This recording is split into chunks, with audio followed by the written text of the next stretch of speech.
Góðir áhörendur, velkomnir í þátt númer 137 af sjónvarslausum 50.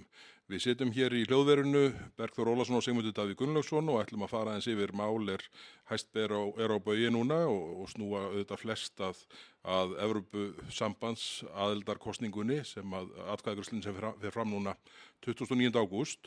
Við erum að taka upp á miðvikudegi 19. ágúst og hérna en kannski við erum eiginlega að byrja svona aðeins á frétt dagsins sem stýrivaxtahækkunin. Er hægt að lýsa viðbröðum stjórnarflokkanna öðruvísi en svona sem einhvers konar þórðargleði? Nei, þetta er mjög undarlegt en leið kunnulegt. Ég sagði nú einhvern tímann þegar að þetta ferli allt saman var að fara af stað að ég hefði áhyggjur af því að þurfa aftur að upplifa þá tíma sem við gengum í gegnum með fyrstu vinstri stjórnina. Þegar að mati ESB fólksins það mátti helst ekkert ganga upp á okkar forsendum af því að allt snerist ESB og allt sem að ríkisstjórn Íslands eða íslensk stjórnvöld þingið gætu klárað gæti verið til þess fallið að draga úr hinni meintu þörf fyrir að leita á náðir Evrópusambandsins. Og ég held að þetta hafi spilað tölsverða rullu í því að menn á þessum tíma nýttu ekki þau tækifæri sem að landið þá hafði til að ná sér á strik með sínum eigin ráðum. Og það er engin eftiráskýring. Ég benti á mjög margt af þessu. Það var svona megin þema hjá mér kannski. Þegar maður var að byrja í pólitíkin að benda á hvað við gætum gert ef við bara nýttum fullveldisréttin og gerðum þetta sjálf. Já. Það mátti ekki og það mátti ekki styggja nokkurn einasta mann í Brussel eða Strasbourg og fór sem fór hjá þeirri ríkisstjórn sem að var í rauninni bara lifandi dauð vegna þess að það gekk allt út á ESB hjá þeim og svo þetta sildi það í strand og stjórnin leið má segja þótt hún hafi haldið einhvað áfram með minnihluta stuðning á þinginu. Já, það var náttúrulega einhvern veginn hryggðarmynd sem blasti við öllum svona í gegnum þann tíma. En þetta er það sem ég óttaðist núna og þessi viðbrögð þar með talið þingmanna stjórnarflokkana. Ótrúlegt sko, ótrúlegt. Það er algjörlega ótrúlegt. Þegar að Seðlabankinn tilkynnir að hann telli sig þurfa að hækka vexti, stýrivexti. Rökstuður það meðal annars með gjaldahækkun stjórnvalda síðustu áramót. Sem að er náttúrulega bara búið að ráða för í þessu og það er ekki eins og það hafi ekki verið varað við því og bent á það. Við höfum nú gert það frá upphafi að þessi stjórn hafi nálgast stjórn efnahagsmála á þann hátt að það er allt einhvern veginn til þess fallið að ýta undir hækkun vaxta og verðbólgu. Þau eru öfugt við það sem að þetta forsætisráðherrann lofaði fyrir kosningar. Þá hafa þau farið í aðgerðir sem að öllum má vera ljóst, sem að hafa fyrir því að kynna sér málin og hafa smá heilbrigða skynsemi að varliðsfallið að ýta undir verðbólguþróun. Og þar eru við ekki að tala um einhverjar jaðarkenningar í hagfræði, heldur bara almennar hagfræðireglur og heilbrigð sannindi. En það hefur verið stór undarlegt að fylgjast með þessari stjórn og því hvernig hún hefur haldið á efnahagsmálunum. Það er búið að vera þema hjá mér núna allan skeið að spyrja fjármálaráðherrann hvenær hann ætla að bregðast við af því hann segist alltaf vera að fylgjast með þróuninni og ef að þróunin gefur til kynna að það þurfa að bregðast við þá mun hann gera það og svo kemur næsta spurning og það er alltaf sama svar. Ég er að fylgjast með. En þessi óstjórn í efnahagsmálum þessari ríkisstjórn hefur núna leitt til stigvaxandi verðbólgu og vaxtahækkana og að menn skuli við þær aðstæður þess að þeir fá ákúrur frá Seðlabankanum í rauninni og leið refsingu í formi vaxtahækkunar sem að bankinn telur óhjákvæmilega ljósið hvernig haldið hefur það málum að þá skul menn koma að segja, þannig að sjáðu við þurfum bara að gefast upp og fara í ESB. Þannig að kannski eftir 10 ár þá verður komnar hér aðstæður til þess að lækka vexti þegar þau hefðu getað gert þetta strax eins og þú sögður reynda fyrir kosningar, bara þau hefðu Eins og þau lofuðu fyrir kostningar. eins og lofuðu fyrir kostningar Yfir að og það væri mynduðu eina stjórnina. raunverulega verkefnið. Já, Já. Nei, þetta og svo sér maður sko, þetta er samræmdur, það er eins og þetta renna allt úr sama pennanum og mann grunar nú að það sé raunin að framkvæmdastjóri þingflokksins sitji þarna og skrifi von í hvern þingmann og fætur öðrum. já. Er hann að skrifa líka fyrir dag eða er hann sérdeild? Ég held að hans í sérdeild. Sendi herra Viðreisnar í Samfylkingunni? Ég held að Þeir bræður. framkvæmdastjóri þingflokks skrifi ekki fyrir neina statista í þingflokknum. Það er líklega. Ég held að það sé svona viðmiðið. Já, Þannig að ég hugsa að Dagur og Gauti bróður hans skrifi þetta allt saman sjálfur sko. já. Og ekki er það nú allt burðugt. Nei, En sko það er skrítið margt að því. Já, það sem hefur komið mér eiginlega mest á óvart er hvað málflutningur þeirra já og sjámegin er grunnur.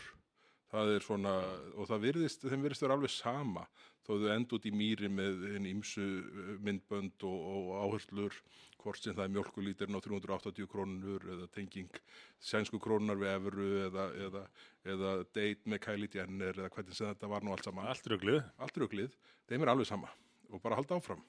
En er það af því að þau gera ráð fyrir að fólk sé ekkert að fylgjast með?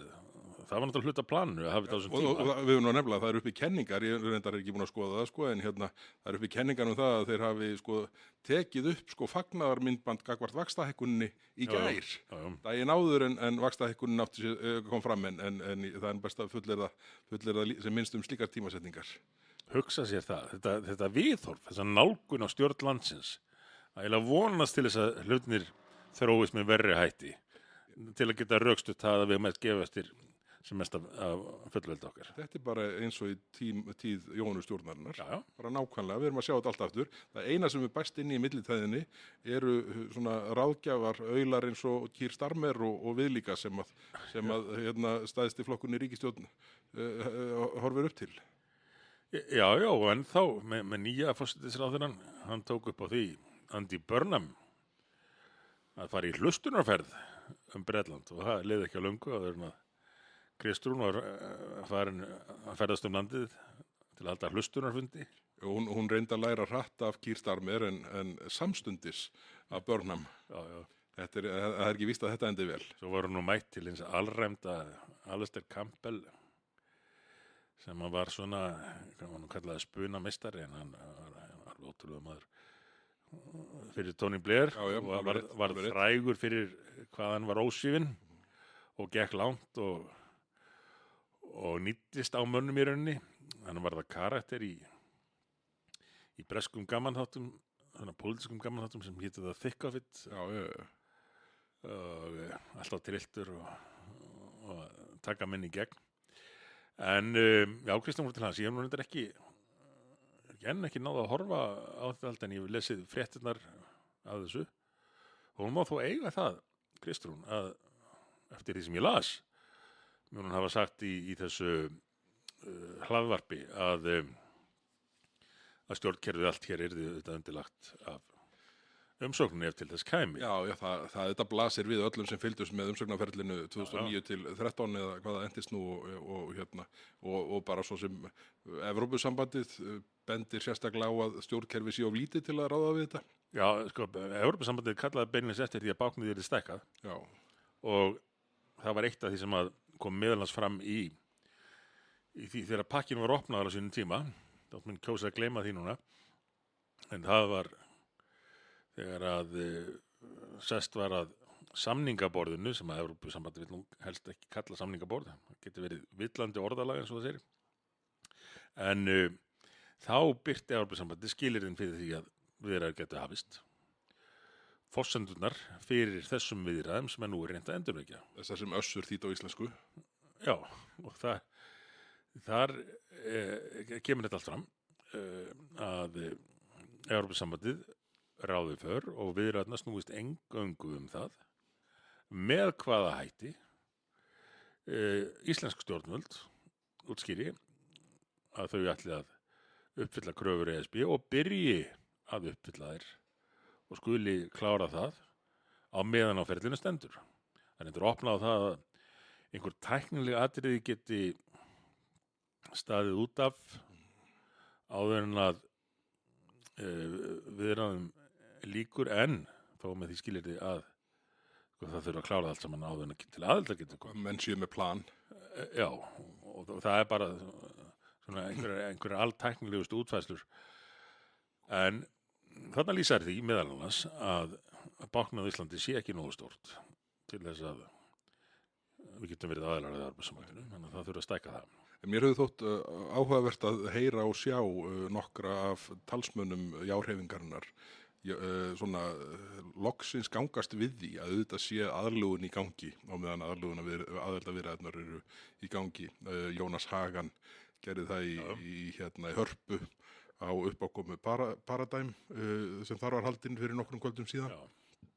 Helga Vala Helgadóttir í kappræðum í Háskólanum í Reykjavík núna í hádeginu í dag á miðvikudegi.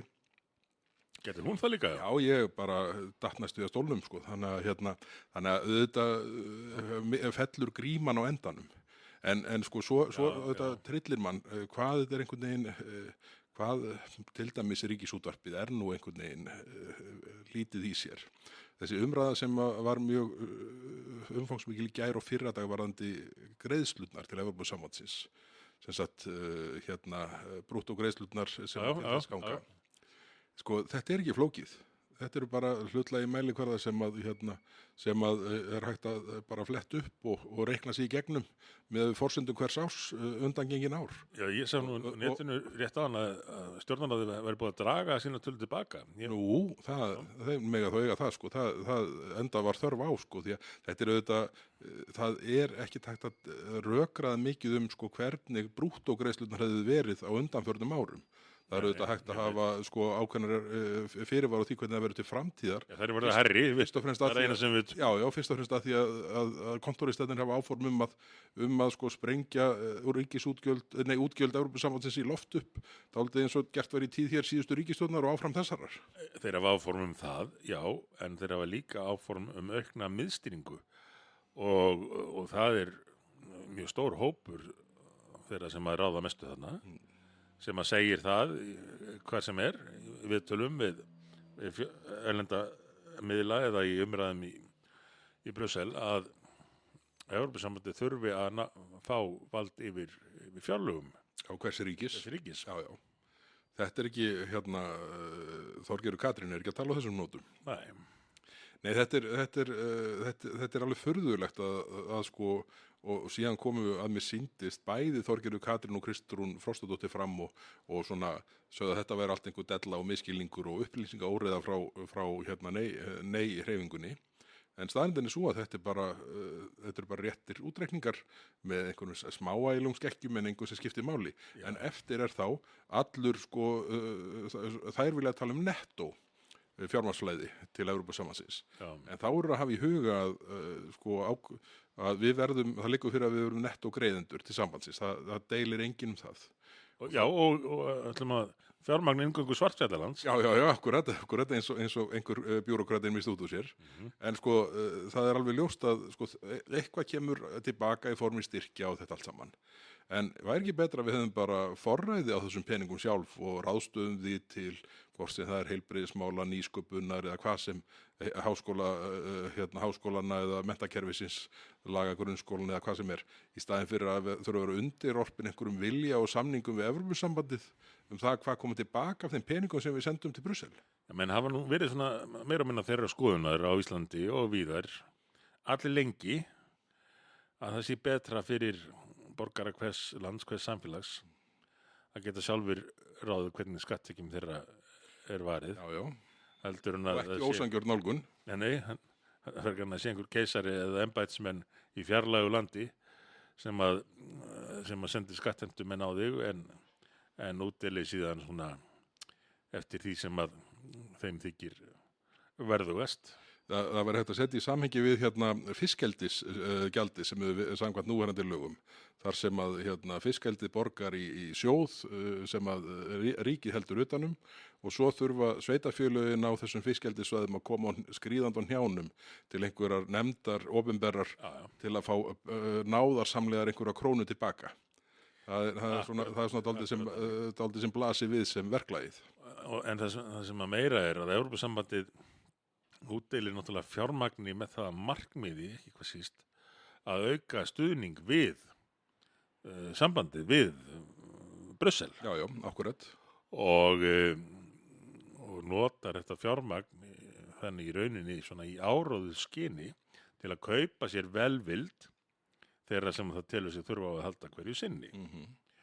Þetta væri svona eins og ef einhver einn stjórnmálaflokkur á Íslandi gæti fengið ákveðna hlutdeild í skattekjum langt framlöndi stjórnmálaflokka, fengi einhverja 10 milljarða og svo gæti þessi flokkur svona ákveði hverjir fengi að njóta peningana í framhaldinu. En þarna eins og Það eru brandarar þarna sem ég þori ekki að snerta. já, nákvæmlega, ég líka að passa mig. En þarna er eiginlega ennþá lengra gengið því þetta er erlendvald. Já, já, akkurat. Ekki eins og Og þetta er sko erlendavaldið sem vildi beigja okkur í IceSafe, já, vildi hefur ekki sýnt neina sérstaka mildi sko, já, í okkar garð. heldur betur. Það voru tímamót þegar að Evrópusambandið ákvað að gerast virkur þáttakandi í Alveg rétt. málaferlum gegn Íslandi og Ísland var umsóknarríki á þeim tíma. Þá var Ísland Já, já, akkurat. í ferlinu, Og þeim var alveg sama. alveg saman með það.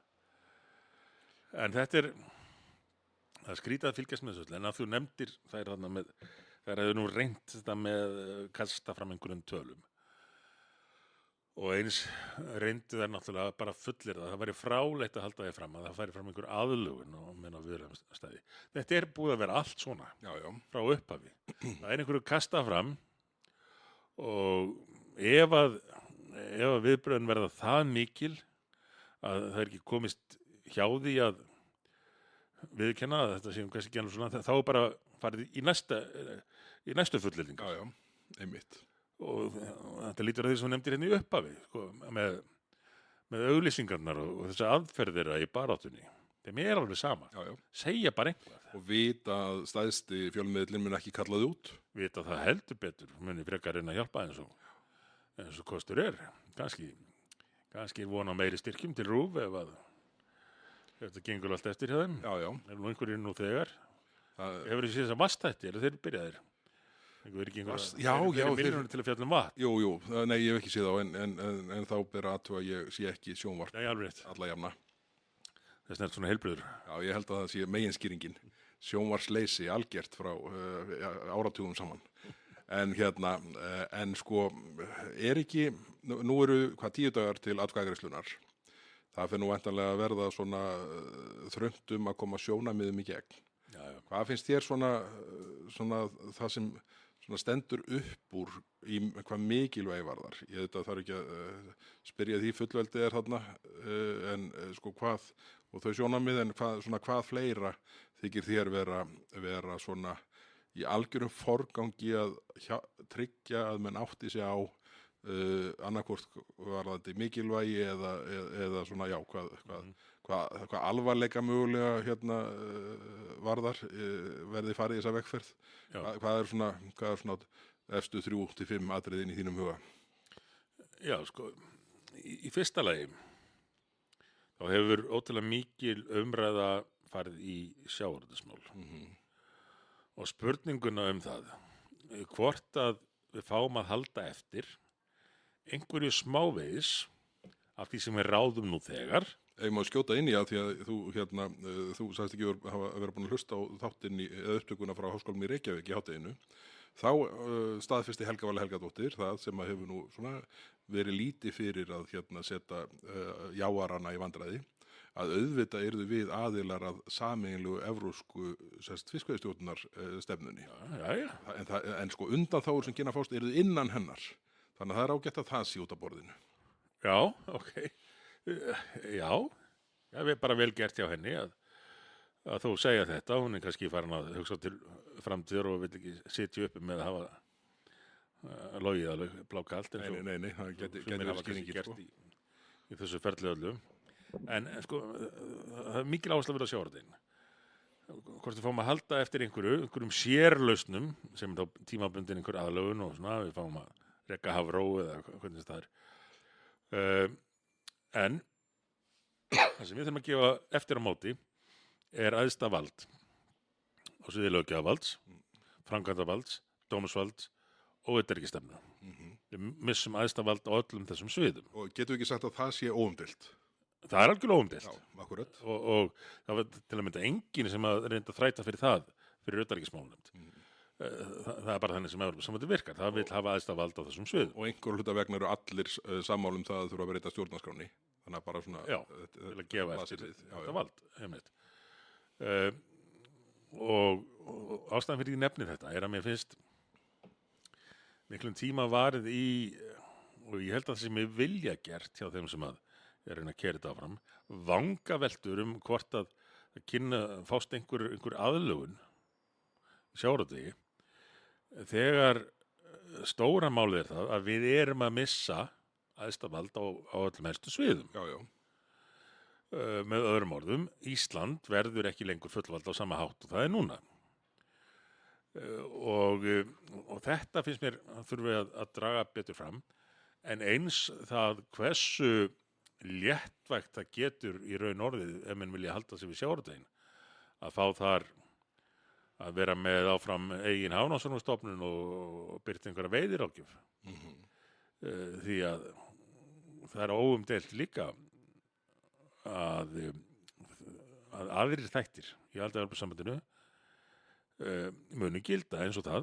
Við munum ekki lengur geta haft neitt það að segja hverjir eiga fyrirtækin og ráða kvótanum. Akkurat. Og þá liggur beinast við fyrir spænsku og portugalsku, hollensku og önnur útgerðarfélög að kaupa hér upp íslensku útgerðina, mæta í hérna með risa verksmiðjuskip eða flytja að minnstakosti aflan söður, þangað sem að launur 1/3 því sem að borgað er í íslenskri fiskvinnslu, Pólandi, Spáni, Portugal. Og það breytist ekkit óháð einhverjum sérlausnum í sjávarútvegi. Með öðrum orðum, við getum verið búin að missa í rauninni stjórn á sjávarútvegi, auðlindinni, hún farin annað og eigendur stór útgerðarinnar gætu hagnast á því að selja einhverjum sem til þess að geta gert þetta miklu ódýrari hátt með verksmiðjuskipum og manna þau með fólki frá fjarlægum löndum. Þannig að það hefur farið ótrúlega stór hluti þessar umræðu í vangaveltur hvort við getum fengið að ráða einhverja aðeins af því sem við ráðum nú þegar áfram, en ekki einu sinni vangaveltur hvað það myndi þýða eða hvað það ætti að vera. Nei, akkurat. Og þetta veldur mér áhyggjum að því að eftir stendur, nú komum við aðalatriðum, nú erum við svarinu við spurninguðinni, eftir stendur að við verðum búin að gefa frá okkur vald yfir okkar eigin málum. Evrópusambandið mun halda áfram að breytast og sérlausnir er ekki varanlegar. Það getur breytt þeim og mun breyta þeim hvenær sem að það telur sem þurfa þess, eða þegar lobbyistar í Brussel telja að Íslendingar hafi of mikið að finna það þessu. Það er hætt við að þeir spænsku verði öflugri heldur en okkar menn. Það er nú algjörlega viðbúið. Og auk þess að við skulum vera að velta þessu fyrir okkur yfir höfuð þegar Ísland er búið að sýna það ítrekað hvers virði fullveldi var fyrir okkur. Bjargað okkur algjörlega hérna eftir efnahagshrunið og sneri hérna við efnahagsástand á Íslandi hraðar og meira en nokkurt annað ríki hefur síðan í sinni tíð. Það var gert eingöngu í krafti fullveldis réttar okkar. Á sama tíma fóru Evrópusambandið úr einni krísu í aðra. Og menn skuli velta því fyrir sér til þess að kannski að fá ódýrari pítsur með meira af innfluttum osti að gefa eftir sjálfstjórn okkar í þessu litla landi yfir öllu því sem við höfum hér úr að spila. Það finnst mér óþolandi og svarið mitt er í rauninni, ég ætla að fá að lána svar frá Karli Baudenbacher þegar hann var spurður í viðtali á Frosta Logasyni ef þú tækir þátt í þessari atkvæðagreiðslu hvort myndir segja nei eða já? Hann sagði, ég myndi segja nei til að opna ekki flóðgáttirnar. Á því að það er það sem verið að gera með þessari atkvæðagreiðslu núna, það hefur verið að leitast við að opna flóðgáttirnar þangað til að enginn fær neitt við ráðið. Já, já, akkurat. Og Baudenbacher er nú mikill Íslands vinur, fyrir þá sem ekki þekkja til, þá var hann forseti EFTA-dómstólsins til að dæmt var okkur í hag í ICEF, þrátt fyrir gríðarlegan þrýsting frá breskum stjórnvöldum, hollenskum og Evrópusambandinu. Þá stóðst hann þann þrýsting og gerði það sem hann taldi rétt og mætti nú sýna honum meiri virðingu en raun hefur verið. Honum skildi útvíst úr Háskóla Íslands og Ríkisútvarpið ekki hafa áhuga að taka viðtal við hann. Mér það hentaði ekki. Sko, það var nú einhvern veginn bara því miður, leiðilegt og er nú að segja það, þá einhvern veginn, næstuði kom það mér ekki á óvart að fyrirlestur eins og þessum væri úttíst úr háskólan. Það er bara einhver innri mein þar nú stundir sem að þar með einhvern ráðum að vinna bug á. Já, já. Þetta er alveg grafalvarleg staða sem þar er. En að sko ríkisútvarpið hafi ekki sé ástæðu til þess að kalla hann í viðtal, bara finnst mér í besta falli áhugavert sko. Já, ég meina þú finnur ekki fróðari mann Evrópurétt og EES og máli sem allt snýst um. Já. Þetta er algjörlega ótrúlegt sko og það var nú gaman að fletta því upp hvort að til dæmis Stefán Már Stefánsson hefur verið kallaður í viðtal á Ríkisútvarpinu. Ég er ekki viss um það, ég man allavega ekki eftir því. Hann hefur komið á bylgjuna en ég maður geti séð frásagnir af því á netinu. Já, já. En þetta er einhvern veginn, menn er á einhvernum skrýttum stað og það eins og hún Silja Bára rektor, ég held að hún verði nú að fara í smá einhverja naflaskoðun gagvart eigin nálgun á sín störf og háskólan sem slíkan. Já, lagði hún ekki upp með það að háskólinn yrði svona pólitískarinn? Jú, það var á einn veg. Já. Væntanlega meira vók og meira vinstri.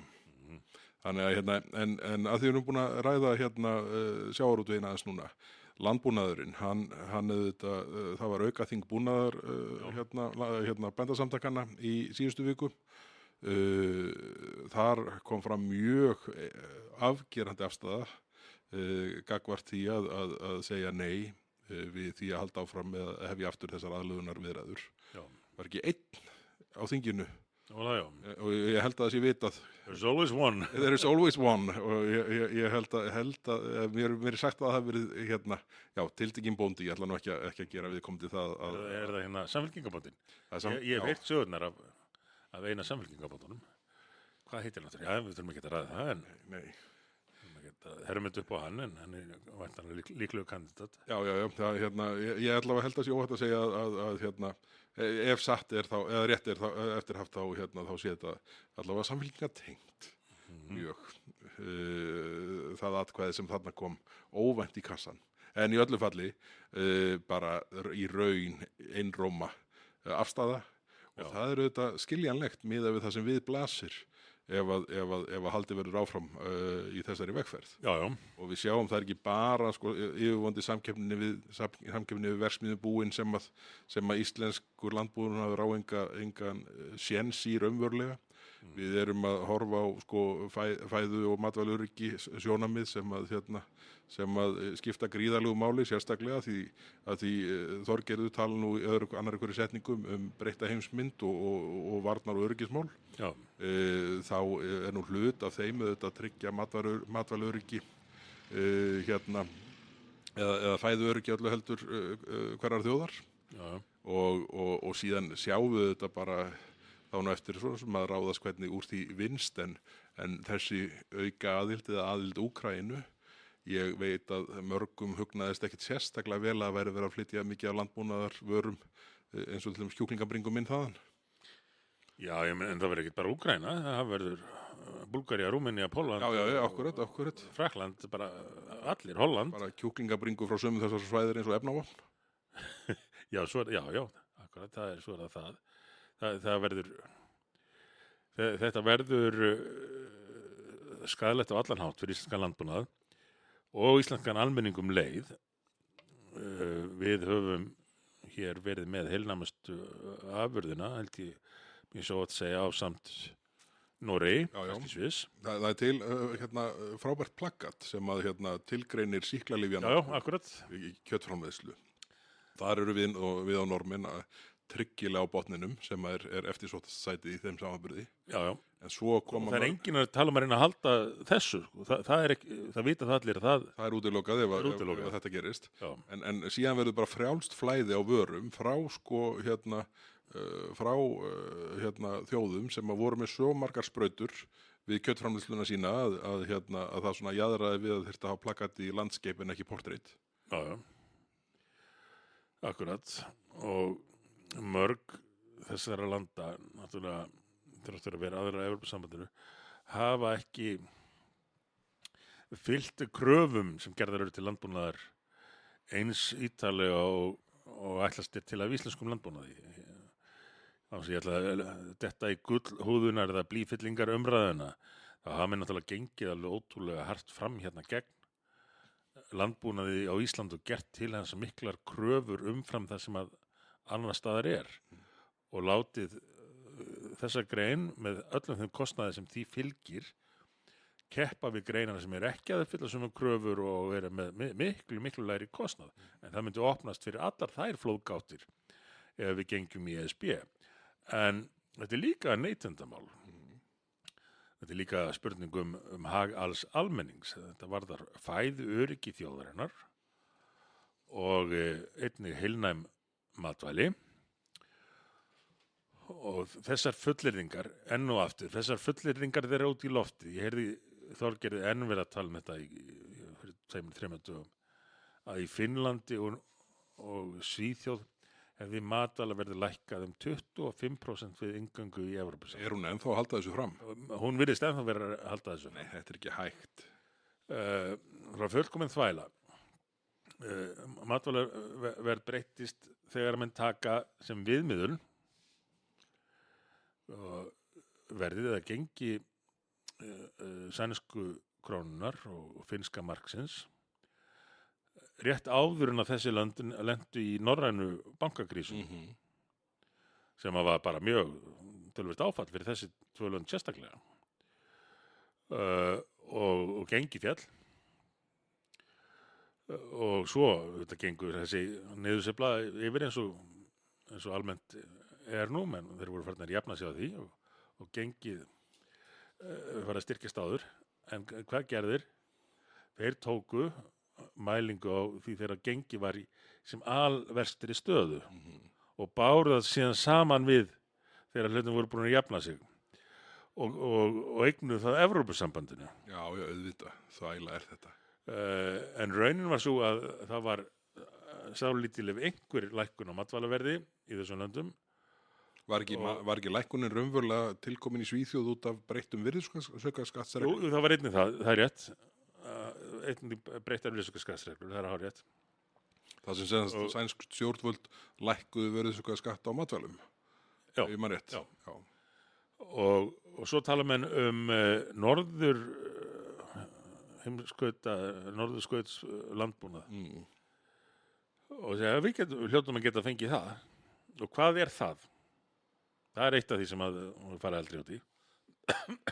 Það er sérlaust, ekki varanlega undan þá, heldur sérlaust til Finna og Svía með að þeir geti áfram sjálfir, þeirra skattgreiðendur, ekki úr sjóðum Evrópusambandsins, stutt landbúnað sérstaklega norðan við ákveðna breiddargráðu, saman með hreindýrin sín og þetta. En á hverju gerum við það þá ekki bara hvort sem er, bara bara í núverandi stöðu á þess að gangi Evrópusambandið, ef það er vilji til þess Við þurfum ekki að fá leyfi til þess núna. Það er greinilega útgjaldavilji miðað við það að stjórnvöld séu tilbúin að senda 40-50 milljarða á ári miðað við núverandi reglur til Brussel og fá síðan eitthvað tilbaka í skilyrtum styrkjum.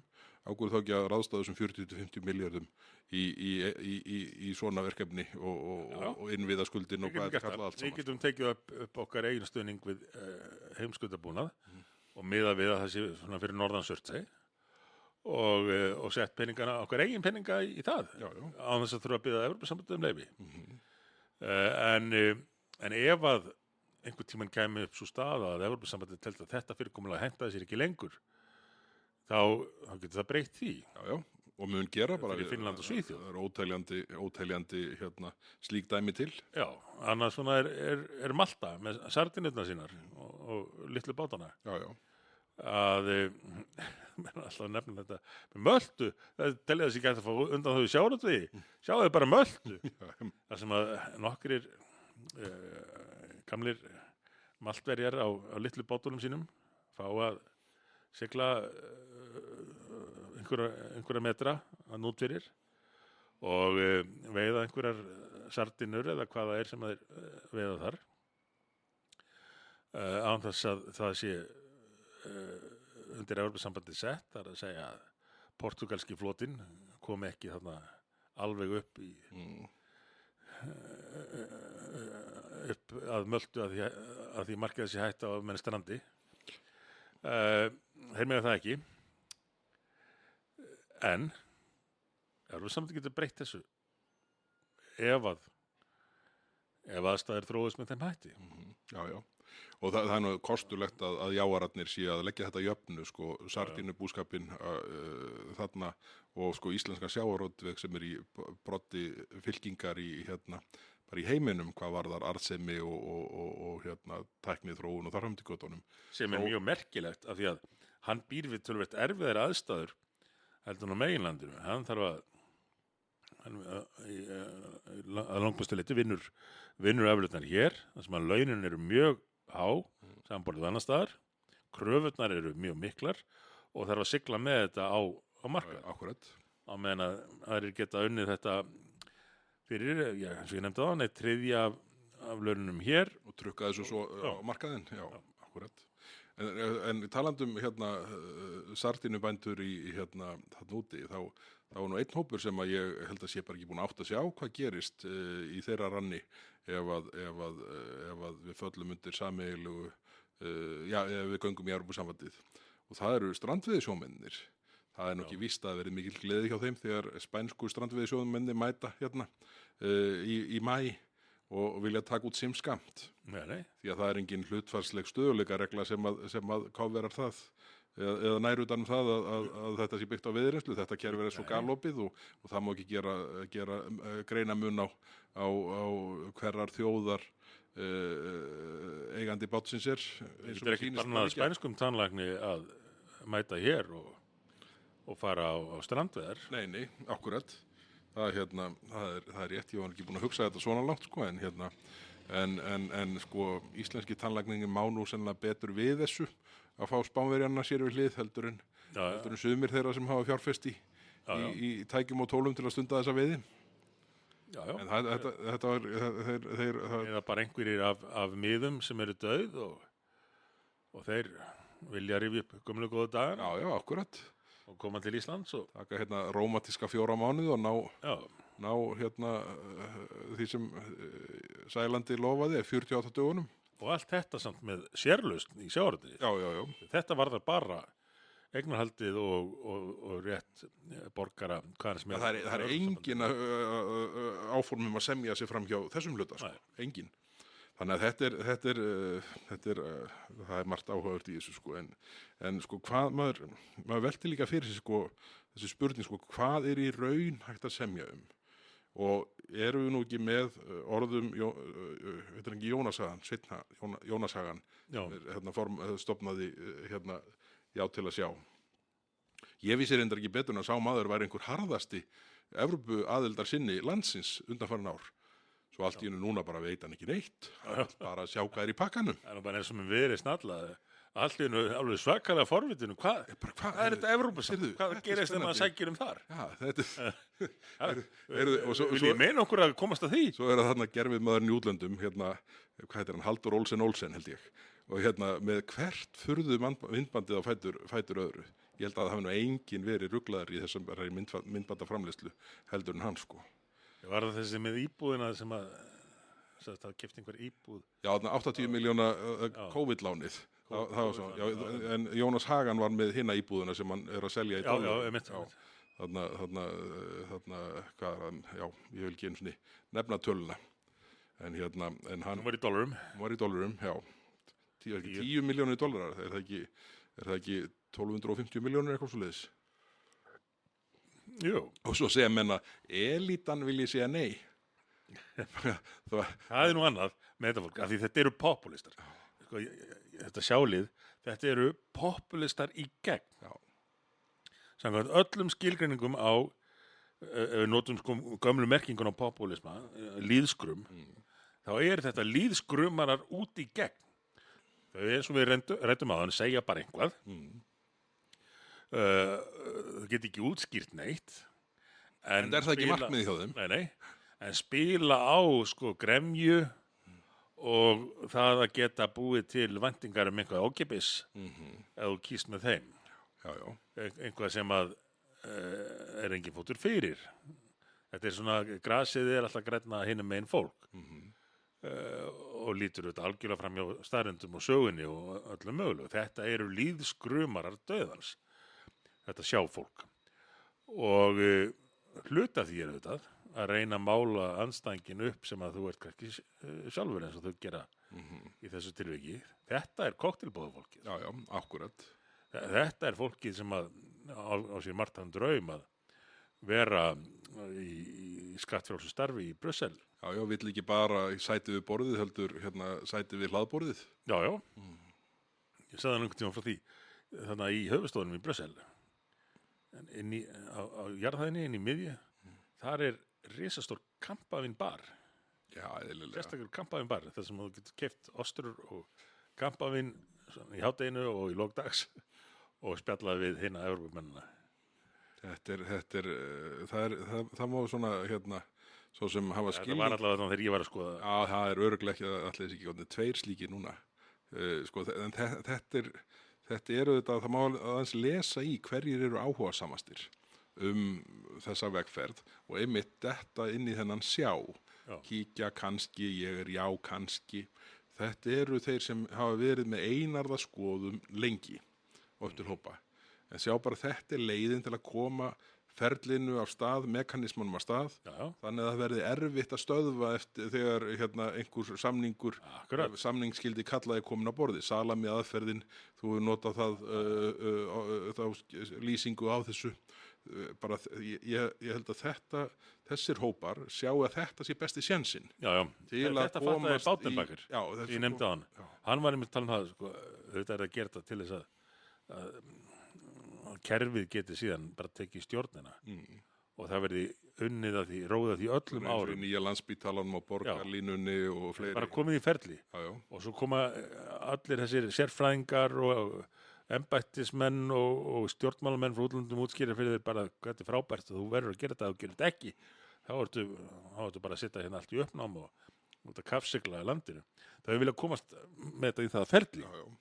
Og þess vegna, eins og Baudenbacher sagði líka, þá er stóra ákvörðunin núna. Einmitt. En sko manni sýnist nú öllu að Kristrún og Þorgerði verði mögulega eftir rúma viku búið að takast að sko gera alla vini okkar ósátta. Já, já. Bandaríkjamennina augljóslega bara því að náttúrulega sko framganga utanríkisráðherra í þeirra garð hefur þetta verið með þeim hætti að það er alveg ótrúlegt. Síðan sko sjáum við forsætisráðherra sem að er núna búin að stíga inn í þessa kosningabaráttu með þessum furðu hlustunarfundum sínum með miklu meira afgerandi hætti heldur en reikna var með að hún myndi gera. Já. Og þar þetta falla athugasemdir frá henni og sem að er örugt að berast til bæði Brussel og Washington. Þannig að ég held að sko Kristrún sé einhvern veginn dálítið að lent í þeirri stöðu, það búin að koma sér í þá stöðu með til að friða Þorgerði, að það verði svona, það verði allir dálítið hugsi gagvart í ákvaða vegferð Ísland sé eftir næstu viku. Það er því miður óhjákvæmilegt, held ég, og það sem er að þetta getur sett bara stöð okkar í uppnám til þess hvað EES-samningin varðar ef að farið af stað með þetta í einhverjum vitleysisgangi á þessum forsendum sem að Þorgerður hefur kynntað hér. Þetta er náttúrulega það sem gerist þegar menn segja eina sögu á einum stað og aðra sögu annars staðar. Þegar Þorgerður í útlöndum hittir Þorgerði í íslensku, Já, þá fyrir allt í kross. akkurat. Og það er í rauninni merkilegt að það skuli ekki hafa komið betur í ljós nú þegar hversu tvísaga fulltrúar Íslands, kannski sérstaklega Þorgerður hafa verið. Það hefur þó gert það, ég menna það kom á daginn að hún væri búin að vera í þessu bygsi mánuðum saman, löngu áður en að tilkynnt var Henni þótti mjög óþægilegt þegar uppkomst það. Já, ég veit. En þú getur bara, spurðu bara sjálfa þig og hver sem er að hlusta. Dettur einhverjum í hug að þegar að Þorgerður Katrín er að hitta Evrópu vini sína úti í Brussel og brosa hlýlega til þeirra og segja einhver grín og hvað sé gaman að vera þarna, að hún segir síðan en bara svo það sé á hreinu, við erum ekki að sækjum að því að ætlum endilega gangi í Evrópusambandið. Við erum bara ætlum bara að sjá hvað þið bjóðu okkur. Einmitt. Þetta er einhverjum í hug. Engum, útilokað. Hún er það aðalhlægi Já. út í Brussel og hvar sem hún kemur ef að þetta er raunin. Samt kemst hún upp með að segja þetta á Íslandi á það. Og hvað er ríkisútvarpið í því bara stíginu segja hvað ert að segja það núti? Ert að segja þetta það líka? Einmitt. Þetta sé atkvæðagreiðslum hvort við viljum sjá hvað okkur verið boðið. Akkurat. Og að því Evrópusambandið er ekki neinum feluleik með hvað er undir. Nei. Ekki neinum. Og þeir með eiga það, sko. Já, þeir með eiga það. Þeir hafa ekkert, fórnað virðingu sinni í þessu. Þeir eru bara hreinskilir með hvað umsókn með aðelda Evrópusambandinu felur í sér. Það kemur svona alltaf kurteisi sjál frá einhverjum ráðherrum og svona, já, við hljótum að finna einhver. Það er eins og frá diplomötum sendiherrum í gegnum tíðina. Hefur alltaf verið, sko. Já. Maður bara, þegar maður var að hitta þetta fólk, að maður bara gerði ráð fyrir því að þetta svona á maður að tala, svona á maður að svara. En hér á Íslandi hefur verið reynt að túlka þetta allt sem yfirlýsingar sérstakar undanþágur fyrir Ísland. Og svo byrjar svona raunveruleikinn smátt og koma í ljós, en svo gerðist nú óvænt á hollenska þinginu. Já, það var stórmerkilegt og ótrúlegt hvað þau lítið eru fjallað það í íslenskum fjallum. En síðan er nú eitt sem við megum ekki gleyma svona hvað efnisatriðin varðar áður en að við hættum hér í dag. Það er auðvitað evran. Og þessi allsherjar uppgjöf stjórnvalda gagnvart efnahagsmálunum og ríkisfjármálunum sem að blasi við okkur núna og endurspeglast best í þórðargleðinni sem að við sáum í morgun eftir að Seðlabankinn hækkar stýrivexti 0,25% með þeim megin rökum að hækkun opinberra gjalda hafi ítt þessa stað og leitt þetta áfram. Það er talað það að öll vandamál heimsins eða Íslands í öllu falli hverfi eins og dögg fyrir sólu ef að menn fari í ferlið, fara af stað, ekki einu sinni gangi í Evrópusambandið og ekki taka upp evruna eftir 10 ár. Alhörðustu sjávararnir og jávararnir þegar bara þetta leysist allt á fyrsta degi. Þetta verður komið í lag 1. september ef þið bara kjósið að kíkja í pakkan. En það blasir auðvitað svo við öllum sem hafa sett sig inn í málið að þetta er þvæla. Maastricht skilyrðin verði ekki uppfyllt yfir nóttu og við erum fjarri þeim því miður nú stundir og engin metnaður eða áform það grein hjá stjórnvöldum að koma íslensku efnahagslíf á þann stað. Þannig að ég velti fyrir mér hvað ég segi bara, kann þetta lið ekki að skamma sín að draga upp svona fráleita mynd af gjaldmiðlamálum og áhrifum þess að fara í aðlögunarviðræður á íslenskt efnahagslíf, verðbólgu, vexti og þar af undir götunum. Ég held að sjálfur fullreynt með það. Já. Þau mun ekki skammast sín á neinum tímapunkti. Þau munu bara breyta segja einhvað annað þegar telja það henta og treysta á að þau fá að túlka hlutina upp á nýtt eftir því hvað hentar hverju sinni. En eins og í þessu öllu þá hefur ekki skipt neinu máli hvað kemur í ljós og hvernig það kemur í ljós.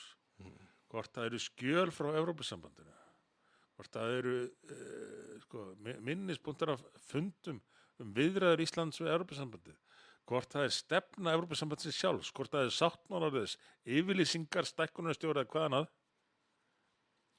ekkert sem að hendar ekki þessu fólki skiptir það máli. Nei, Bara ákvörð. lítur fram í það. Já, þetta er algjörlega óskilinlegt og Ég hef sem ágjör að því hvað þetta segir okkur hvernig stjórnmálun er að þróast yfir höfuð. já, Ef fólk kemst upp með þetta núna.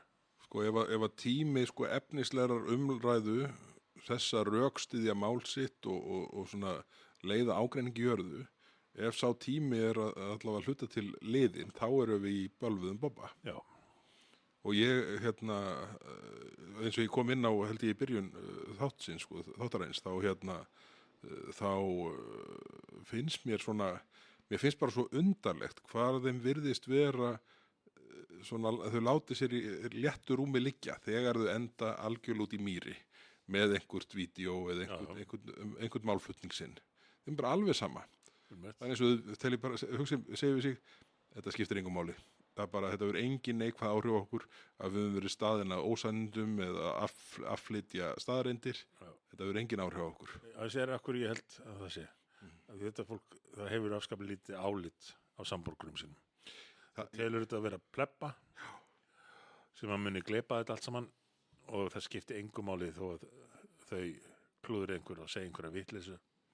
Þau geti bara haldið áfram að spenna einhvern nýjan þráð. Já, ég held að þetta geti alveg verið, sko. Ég sá hérna skjáskot núna fyrir nokkrum dögum síðan þar sem einhver sjáarinn var að lýsa því yfir, sko, hvað þau hefðu mikla vitsmunarlega yfirbyrði þeim megin hryggjar.